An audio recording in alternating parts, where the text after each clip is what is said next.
I'm going to talk to you today about how to utilize my example that I've provided for you as a means of improving your own writing.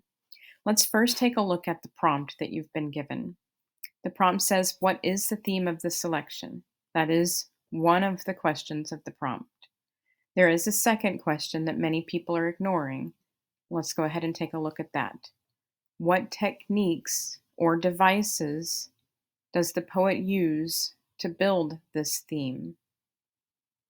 Provide embedded text evidence to support your answer, with the keyword being embedded. Follow up your evidence with clear and supportive commentary. Okay, for this particular prompt, this is an example of what many people are writing for me for an essay. Essays are generally multiple paragraphs. Even if you only wrote one long paragraph, long would be the operative word there. This is what I'm getting. The thematic statement of the poem is that birds need to eat to stay alive. I know this is the theme of the poem because the poet says, "Like a thunderbolt, he falls." This is a simile that shows the eagle is diving to his prey. He needs to eat to stay alive. Okay, there are several things wrong with this piece. One being, of course, the length of it. It's absolutely too short.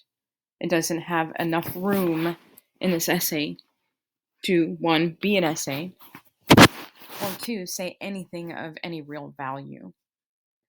Okay, so here's one of the other things that's wrong with it.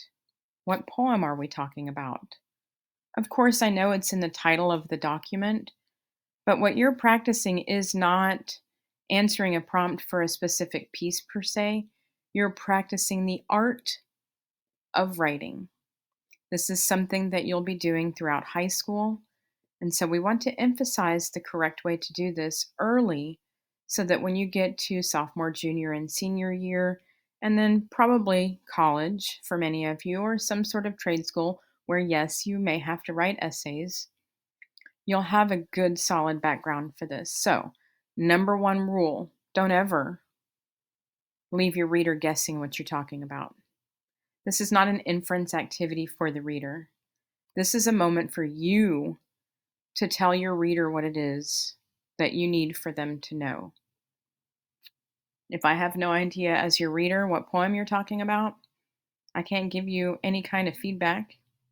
I have no idea what you're saying. It means nothing to me. Okay. All I know is this poem is about a bird that is eating. Okay, second thing, this particular theme, and I'm using that word because that's what this person has written.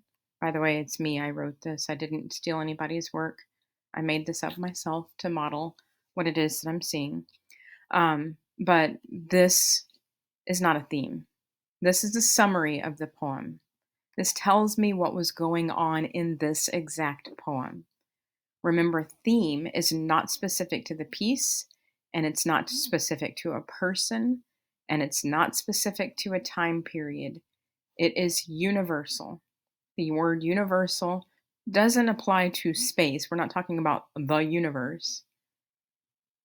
It is a word that means anywhere, anytime, any place, anyone. So the theme applies to anyone, anywhere, anytime. So that's, if it doesn't follow those rules, it's not theme. The prompt also is not asking you to prove the theme, which is what this particular piece is attempting to do. It's attempting to prove that you know the theme. The prompt is asking you to figure out what tools the poet used to create the underlying message. Much like a painter, the poet has tools. These tools we call poetic devices or literary devices. And as I mentioned a moment ago, this response is far too short to say much of anything, thus low idea development.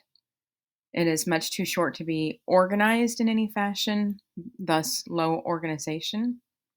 It is too short to gauge the writer's ability to Use writing mechanics and varied sentence structures, thus low score in that particular area too. In my next video, I'm going to show you how to fix this particular piece.